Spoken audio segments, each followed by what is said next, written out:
Morning, the yard today. I'm wearing the ghetto ass hat 'cause it's just fucking cold in Georgia, period. So been some good discussion on the board. Glad you guys are digging scenarios. Yet again, I'm gonna put the disclaimer. None of this shit it may not even come close to happening. We ain't G-dogging this bitch, not cogging, I don't care. We're just letting you see prospects. Vale's brought up some good points. It got me looking. There's an abundance of those 5-tech type guys. And for generalities, I'm just putting 5-tech into that category of 6'4", 6'5". You know, maybe he's 275 now and has the ability to add 10 more pounds. I'll love Justin Smith. Maybe they're 290 right now, maybe 300 max. They're long, it tends to be consistent, and they can hold an edge. There's quite a few of them in this draft. The problem you got with rookies are, well, they're just fucking rookies.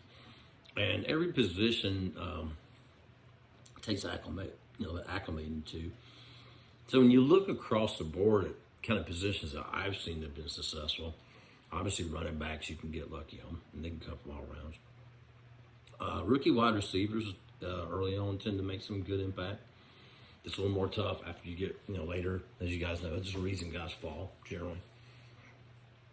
O-line across the board tend to struggle. I don't care if the first round, top 10, whatever. Back to Jed's very astute point. You'd be a fool to draft brand new O-linemen. Don't think they won't struggle.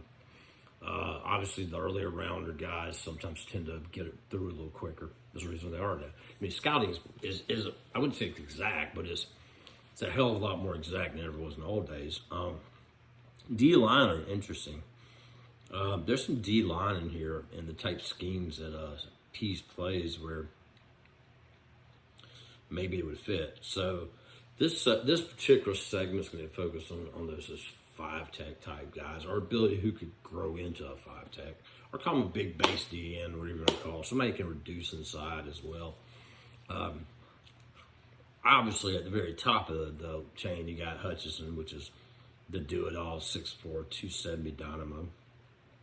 I'm 99% sure he'll be probably conversation for the first pick, if not the first pick. Karlaftis is another one I think that'll grow a bit. These guys do well on the edge. Get further in the draft, you see some of the McLaren's I discussed have been around. Cameron Thomas. Cameron Thomas, 6'5", 270, 275, still growing. Guys are big, thick, solid. Logan Hall's another one. Logan Hall is 6'5", 6'6", 280. You got some big, solid guys out there. Lil to me will probably go top 20 or so, but Lil to me is probably the only one I'm not as convinced because I just don't know if he generates enough pass rush. Whereas Hutchinson and those guys, whatever you want to call them, 5-tech, you want to put them in DN, those guys would say 5-tech, you could treat them like a J.J. Watt who played a 3-4 or 4-3, right? Those guys are obviously pass rushers. There's a kid down in Florida too, I forgot his name right now. I can't remember his name. Zachary Carter, right? Carter, 6'5", 285, long arm, long limbs. There's a lot of those guys. I guess the question is, do you think these guys can make an impact? So, let's say we went into this draft and let's say we stayed where we're at or went down a little bit. Let's say we got Jordan Davis, right? Davis obviously can go anywhere on the line, big, giant, 6'6", 340. Maybe he can play the athletic nose. He could, he can play DN, by the way, at Georgia. Definitely can reduce his size. What if you got him, followed it back with a Cameron Thomas, and let's just say for shits and giggles, you got like a Zachary Carter or a Logan Hall. If you got those three guys, would they be able to immediately provide great play, or would it take acclimation? I don't know.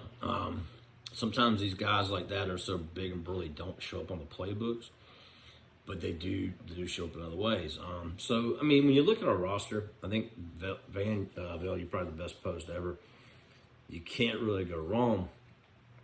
But, I mean, would you be surprised if we went all in on some of these big, long guys? What if we did that? I mean, would that bother you?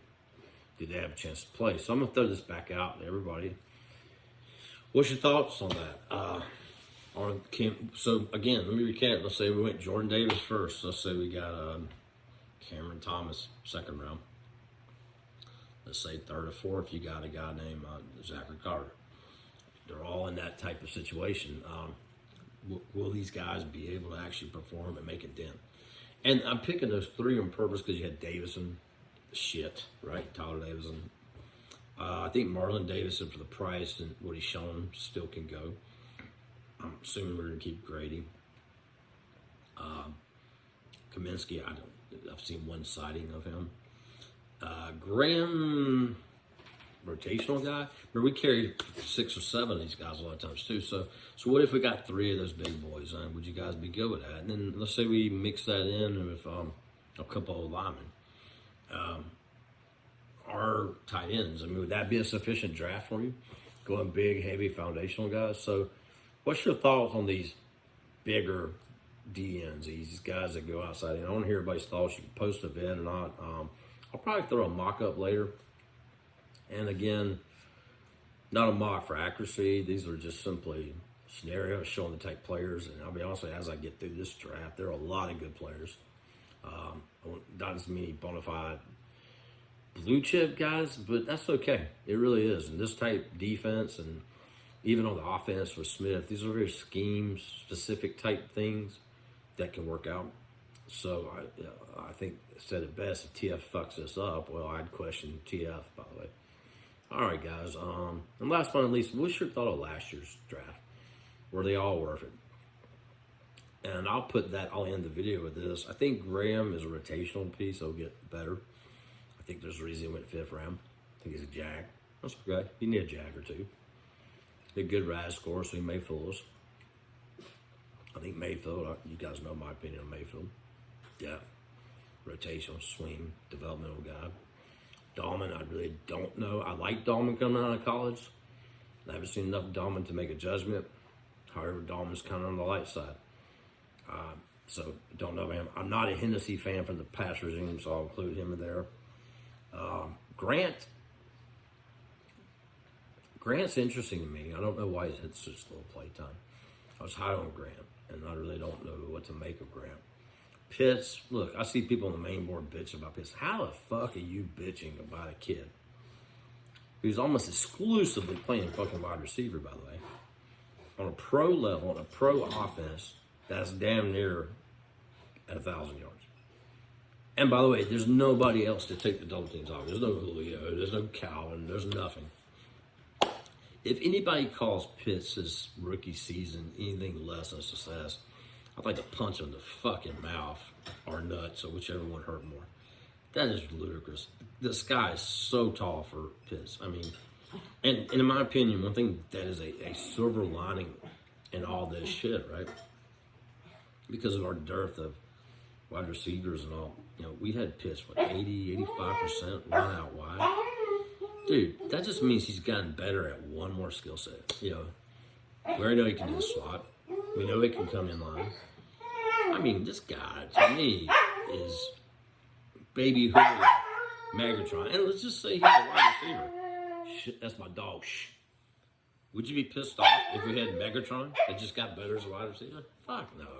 So, I've heard all the bullshit out.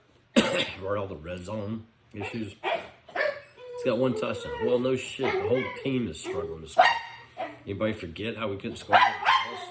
How we struggled scoring against San Francisco? So anybody bitching about Pitts literally can go fuck himself.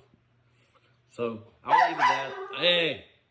So again, I'd like to point out, I'd like to hear you guys' thoughts on the bigger 5-tag base DN types. And what's your thoughts on this last year's class? Are they just going to get better? Did we hit a winner? And you know what? Maybe they were more depth guys. Because there was last year's draft class, I don't think was as good as this class. I really don't overall. I don't think it was nearly as deep and talented. Other than that, have a good day while I go kill my dog who won't shut up for the video. All right, talk to you guys later. Bye.